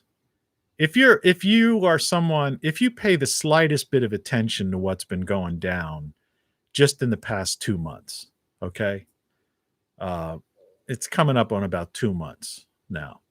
If you've been paying any bit of attention on what's been going down in the past 2 months, the radical changes. Remember, this $1,400 and this extension of unemployment until July, and the money they're going to throw out to some of these states, and various. Remember, this isn't a COVID bill. It's almost $2 trillion, and like less than a quarter of it is doing anything to help the people who suffer from the disease or from the flu, and the people who are trying to treat it or whatever, right? And the businesses, lost businesses of it. This is like a bailout for states. It's a payback for politicians, for people who did political favors and stuff like that. It's to usher in, to change the election system so there will no longer be elections. It's ushering in the Great Reset.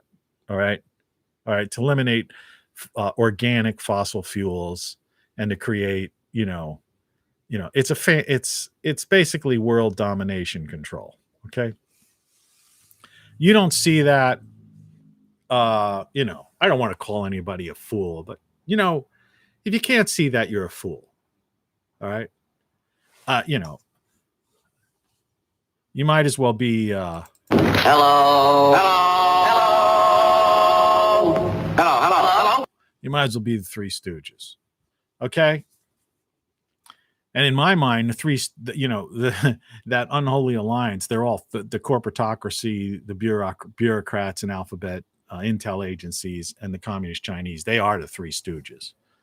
But but not in their minds. And they're powerful, and they control everything. And you notice there's no discussion of elected officials here. No discussion of presidents, congressmen, senators, or courts, Supreme Court, federal courts, local courts. Right? They've been out of the picture. They're down at the bottom. They're groundlings. They're nothing. All right. They're that's just all, that's theater. That's political theater. Like I say, it's just content for used car salesmen. It's like that line, I've quoted before, they're messengers for grocery store clerks, or whatever. It's that's what these people are. Just trying to clear that throat. I had a couple of caffeine drinks, and I don't want to have another one, but I just feel like I need to have some. I should be drinking something to just keep my throat lubricated. But here's my prediction.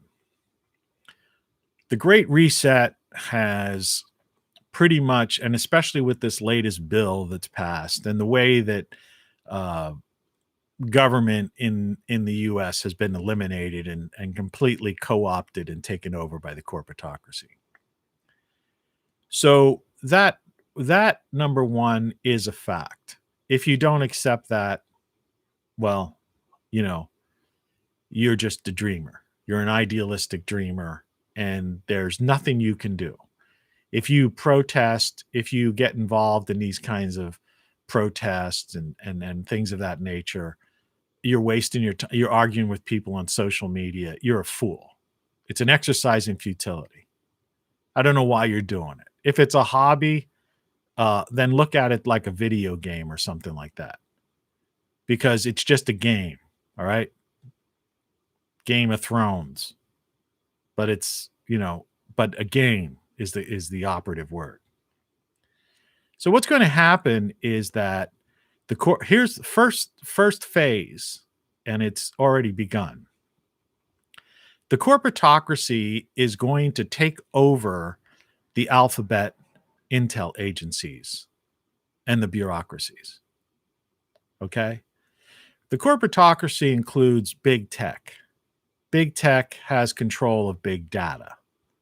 There has been an unholy alliance, as I've mentioned, part of that, trinity, that triangle thing, where big tech and their big data and the big data they produce has been allied with the intel agencies, because the intel agencies saw that, like anybody, they realized that, hey, these companies are collecting more data. They know more about people than we do.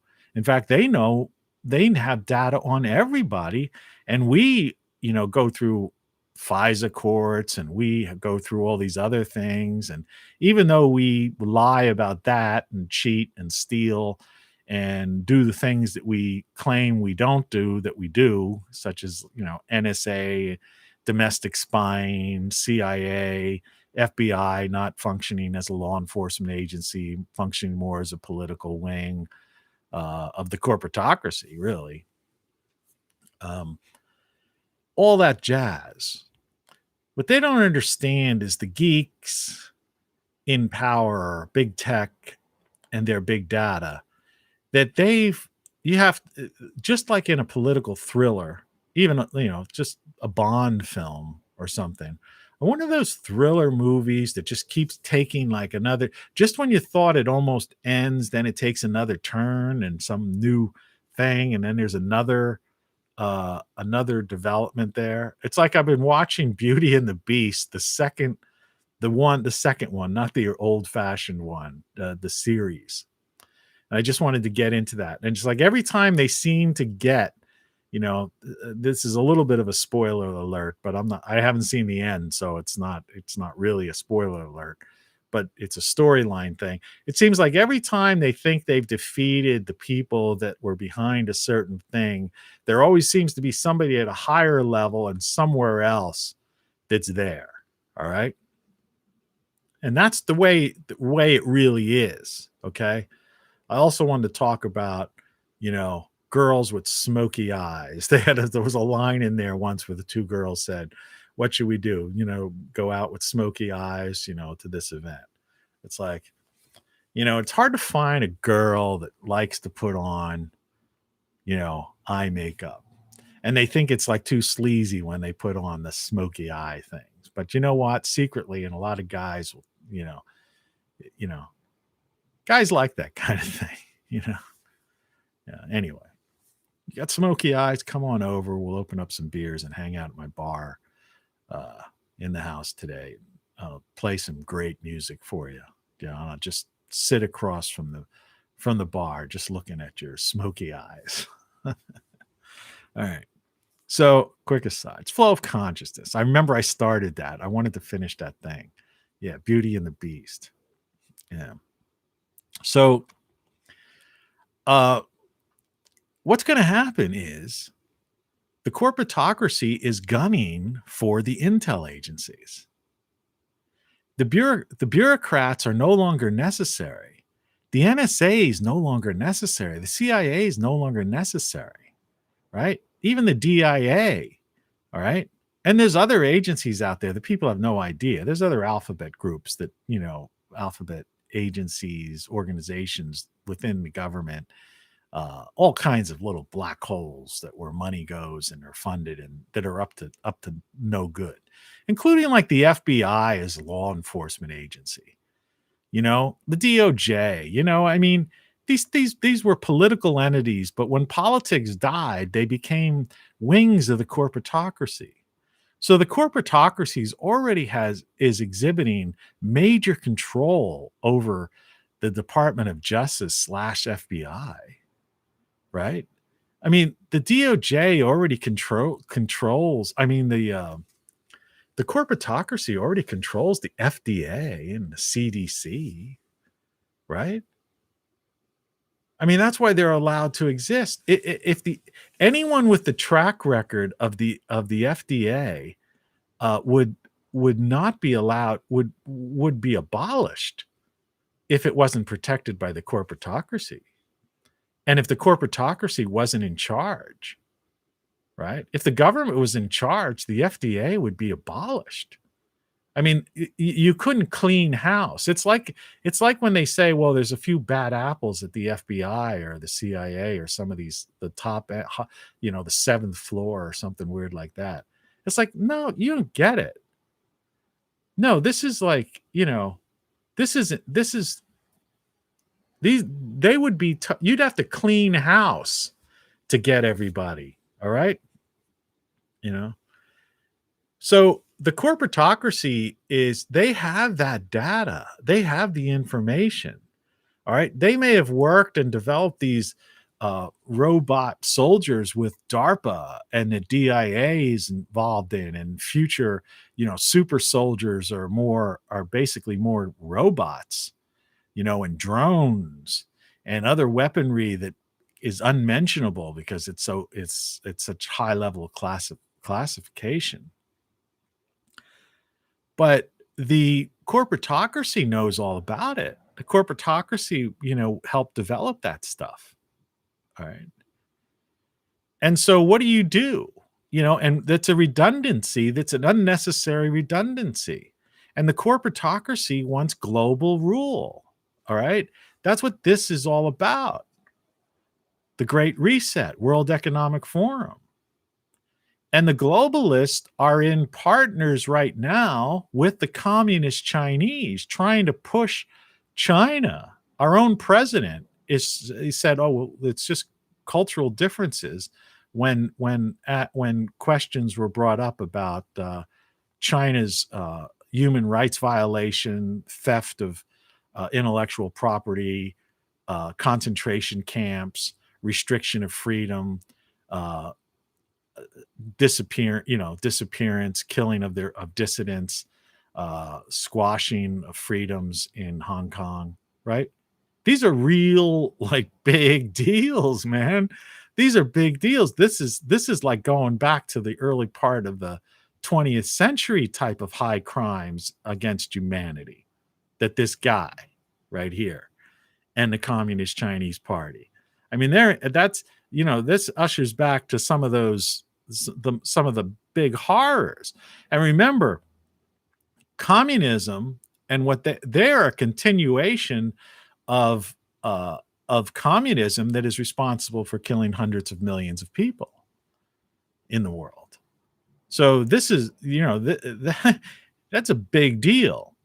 And they're in league with the corporatocracy now. And so that's why I'm trying to say these groups are using one another for this great reset.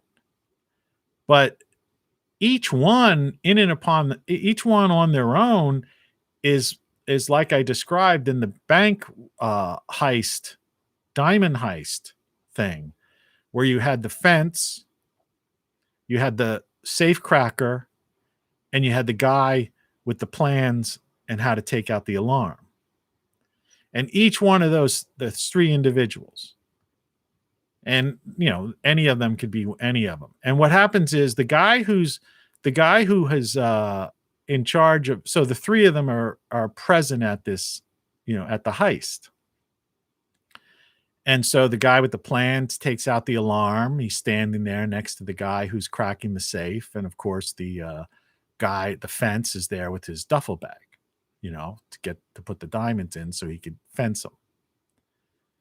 And in the back of the mind of each of those individuals, okay, is that once that safe's open and the diamonds are revealed, the blood diamonds too, by the way, let's not forget that. Most diamonds are blood diamonds. All right. The media doesn't seem to care about that.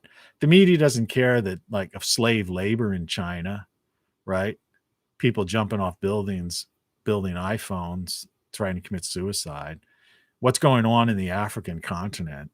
I mean, the horror, the civil wars, and, just horrific type of deaths. The injustices in Central America, Mexico, and South America, the reason that there are people trying to come across the border. People don't try to leave a place, right, if there's not problems there. And those poor bastards coming here, I feel sorry for them because they're coming into a country where freedom has been basically abolished and there aren't going to be any jobs whatsoever, right? We're looking at something like perhaps as high as 50 million jobs, people unemployed next year. But back to the heist. So the safe cracker opens the safe. Obviously, the alarm was, turned off by the guy who had the plans and knew how to do that. And the guy with the fence is standing there with his duffel bag, unzipping it, ready to put the blood diamonds in it. Well, each one of them has got a gun. All right. And so the safe cracker is planning to kill the guy with the alarm and kill the fence. The fence is planning to kill the safe cracker and the guy with the alarm. And the guy with the plans who took out the alarm, once the safe is open, is planning to kill the safe cracker. Now, he may go with the fence, and once the diamonds are fenced, once they get cash for those blood diamonds, then he'll kill that guy. It could happen in a number of ways. It might not all happen on the spot. There might be a delay here until a certain function is performed. That's the analogy. That's what's going on right now. The corporatocracy plans on taking total control. Remember, the bureaucrats and the alphabet intel agencies already took over the government. They're the ones responsible for the downfall of the United States. Okay? Because they just completely, overruled them. They refused to do their jobs. They were controlled by the corporatocracy all along. All right. And so the government elected officials are just puppets, marionettes of the corporatocracy and the bureaucracy. And it's just content. Remember, the media is part of the corporatocracy, so it's just content for the media to sell used cars and pharmaceuticals and potions that skin lotions and goofy other things that you don't need that basically are manufactured in China and, support that regime, that human violation, horrific, genocidal regime. And so that's what's going on right now. And so they are, I don't know how and exactly, and when and what the process is, but within 6 to 18 months, that's what's going on right now. And you will never hear this talked about on TV. You're not hearing anybody talk about this on social media or YouTube, right? They don't understand it. They don't get it. They don't understand socioeconomic geopolitics. They don't see that reality. They're clouded by partisanism, ideologies, by the cult of personality, by politics as pop culture, by news media. You know, they don't. It's all a diversion. They're clueless to this. And when this occurs, this is the real battle that's going on. Right. Russia, forget about Russia. They're nothing. They're nothing. That's just a country that, when the Soviet Union broke up and they lost the stands and all these other portions and all their bases and stuff that they had, Russia just became a country. Russia is like half the population of the US and stuff. Their economy isn't strong or anything. People don't understand that, that's it's, but China's a powerhouse. They've been what they call the Silk Road that they've been built in, like not so much a physical road, but this idea of where they've been funding all of these countries, right, to get trade, so that they had trade in Africa, South America, and Middle East and stuff. I mean, they're connected with even Iran, right? And the idea is that they've gone in and built infrastructure in these various places. These countries couldn't afford it to pay back the loans, right? And China said, well, that's okay. You don't have to pay back the loan. Here's what we'll do. We'll just take 51% interest in your natural resources, or this port that we built, or this transportation system that we built. And so China's been literally gobbling up resources in countries around the world. It's never made it to the news media. Nobody's talking about it. But it's real. You can research it. If you, like I do, like if you watch certain, we're not the only ones having YouTube channels. You can watch YouTubers from African nations and South American nations that are talking about stuff and showing and demonstrating things. There's been a lot of people blocked, from various social media that have, so-called connected dots and stuff for things like this. And people don't understand that. So that's what's going on right now. And in the next 6 to 18 months, tops, you're going to see this unholy alliance basically starting to fall apart. In other words, the three people involved in the heist are going to make their power play. And that power play is against each other to see who survives. And who do you think is going to survive? The corporatocracy. Because the corporatocracy is already in control. All right? There have already been dirty deals made, right? These people involved in this aren't idiots. They know what's going on. They know what's going on. It's just like any kind of spycraft. It's like both parties know what the other one is up to. It's just, using the word game is just not really, it's just the wrong word to use, but it's a game. It is a game. So they know what's going on. It's a matter of who's going to come out on top. But either way, the U.S. is not coming out on top. The U.S. empire is fallen. There's no coming back. And there's too many people believing in this, looking at politics as pop culture and being caught up in the personalities and the cult of personality of various different political figures. And they don't realize that it's just political media circus. It's a diversion against what's really going on in the socioeconomic geopolitics of the world and the future of mankind on the planet. So once you get that through your thick skull, I don't mean to be insulting, then you understand where, it's important. Then you understand where we are. But this, here, this is pure evil. The World Economic Forum. See, the World Economic Forum is the corporatocracy, and Xi is the communist Chinese. So that's two of them, two parts of the triangle that are already working together. All right. And the bureaucracy ultimately will fall with, as the US becomes weaker and weaker. People don't grasp that.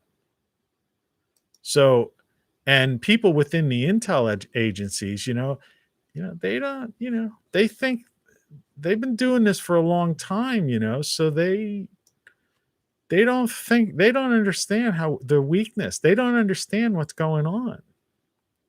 Right? You have to go back. It's like the concept of the Wrath of Khan in Star Trek. It seems I manage every episode to somehow, bring out the communicator. That, how Captain Kirk used to always, when he seemed to have been defeated, right? He always seemed to pull off, some surprise thing.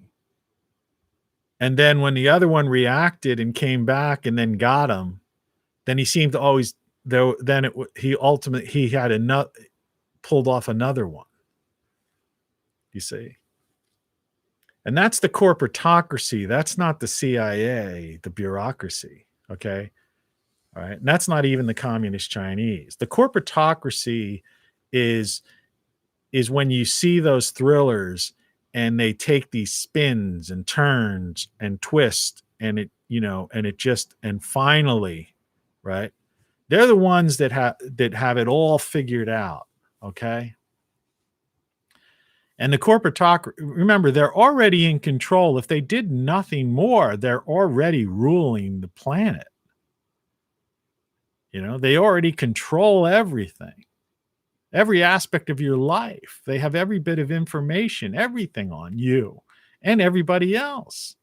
Remember, if you work for the CIA or the FBI, you're a consumer. You have a house somewhere. All right.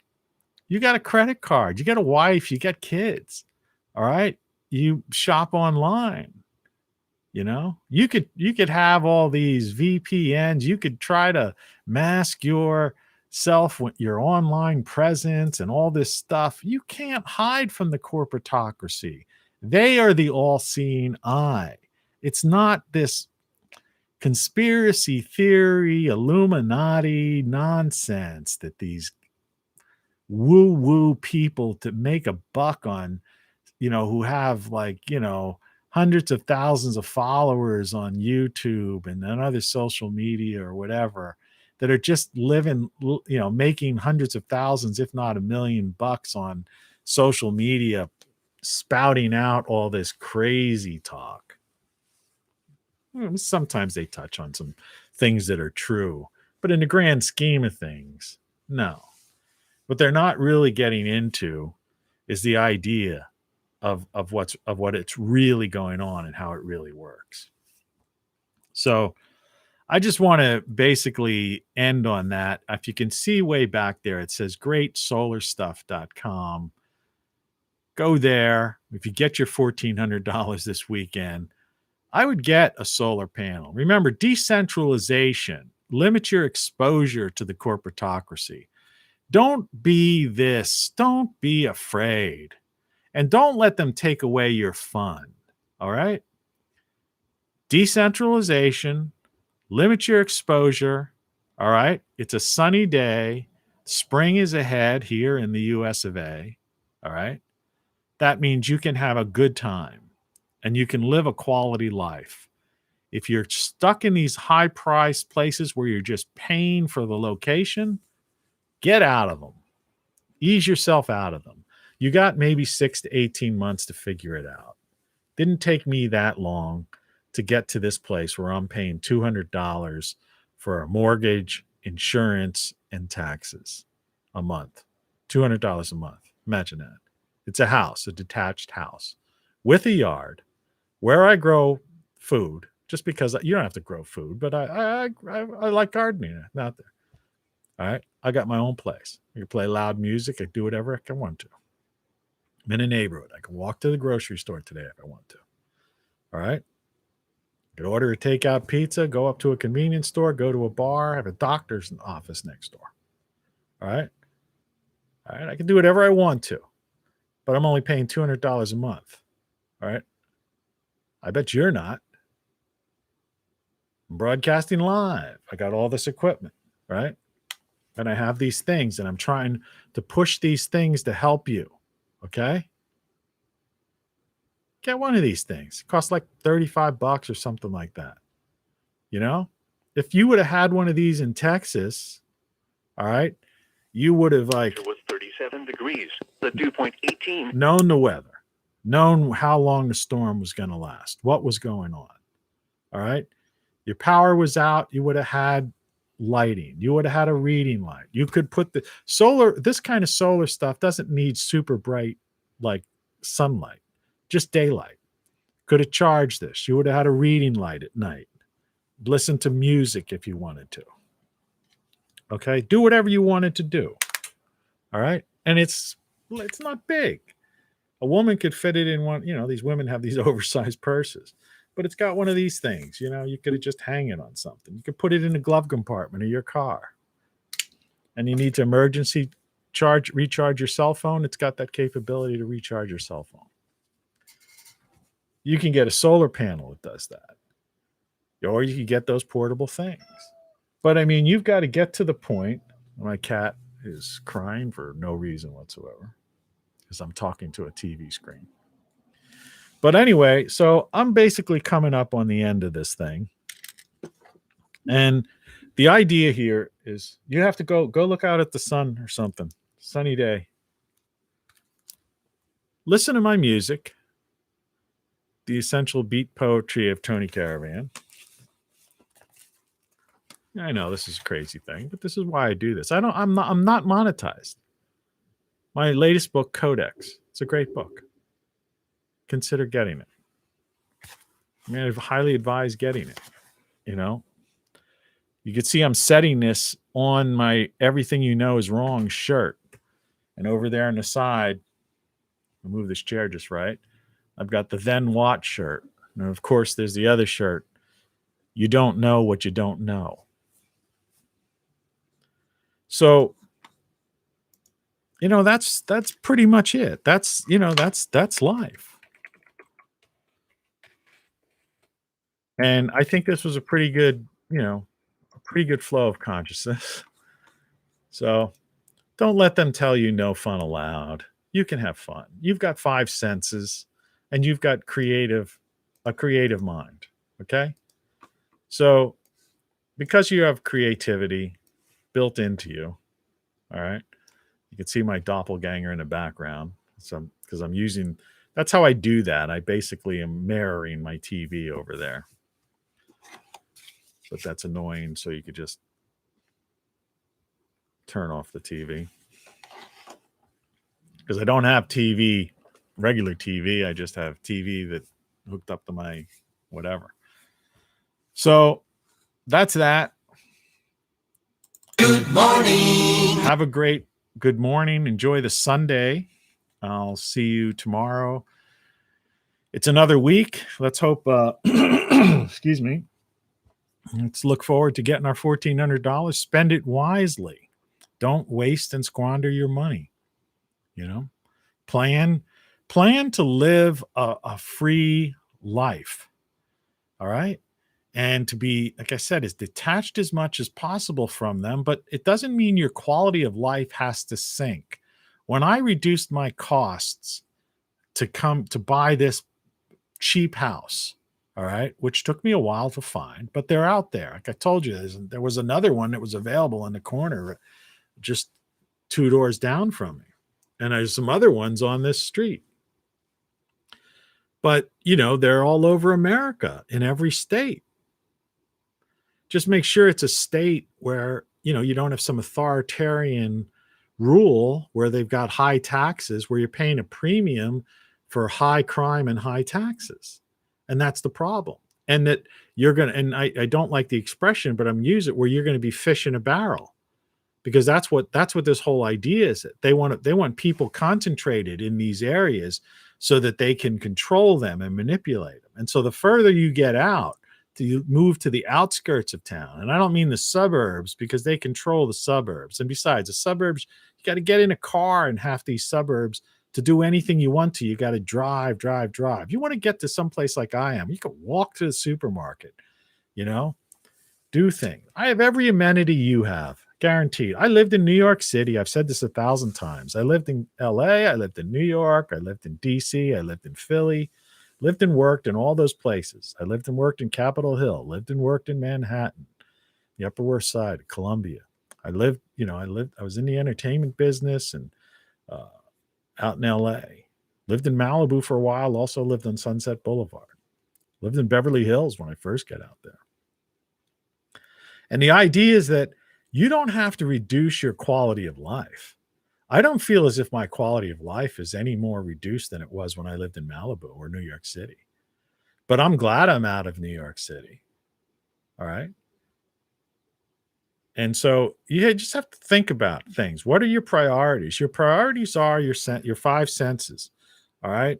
And remember, you have human ingenuity, creativity. So you have ability, you can adapt and you can do things. And that instead of social distancing, think in terms of social in its true sense of being social, and worry about, your life and your happiness and that kind of stuff. They can't take that stuff away from you. You can't legislate that. That whole idea of no fun allowed and trying to scare you.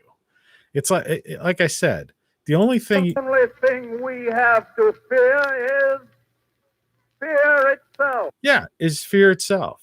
And that should be like, if I had a broadcast station, I have thought about it. I would just like put this on a loop. The only thing we have to fear is fear itself. Just put it on a loop and play that, like they have these stations, on shortwave, and it's like, I'd love to just have that broadcast that 24/7, just to get it across to people.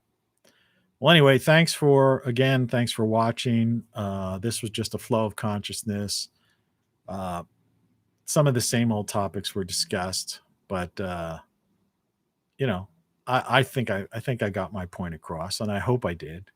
And I hope you, when you get your $1,400, you'll support the channel by getting things like this, the t-shirts, the music, and things that'll help you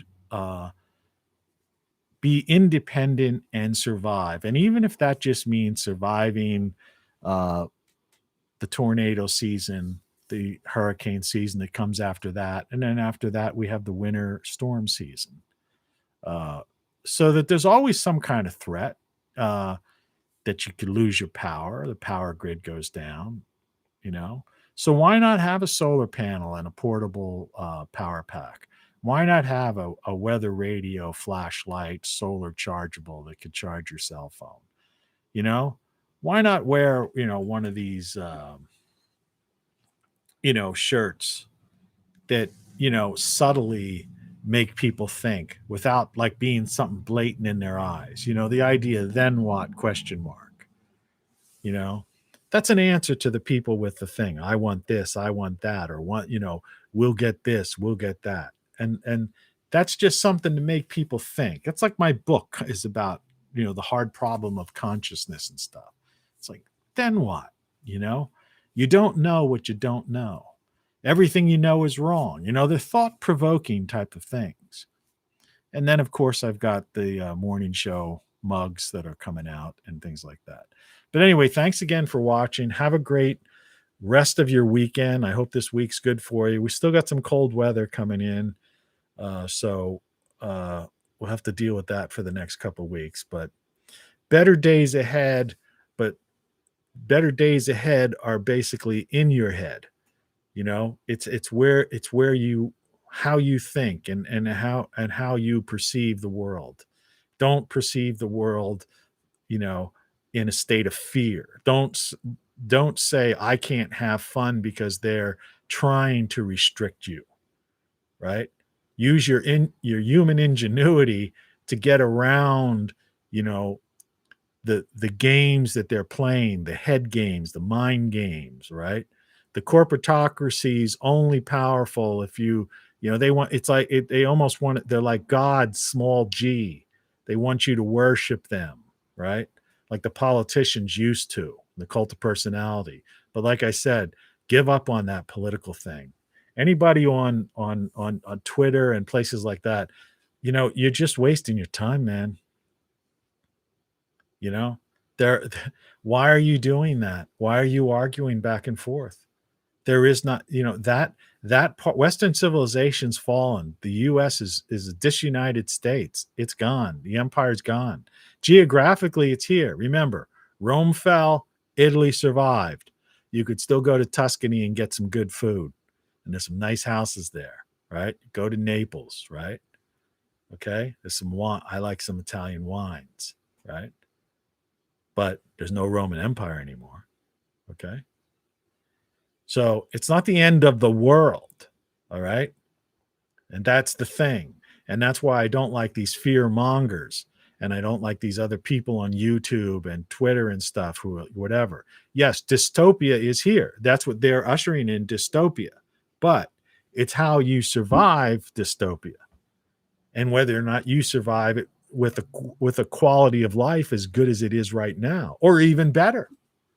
In my case, even better, because by reducing my costs and I have more freedom now, that I'm living better than I was when I was like caught up in that whole game, that world, right? Anyway, take care, peace, have fun, have a great day, better times ahead.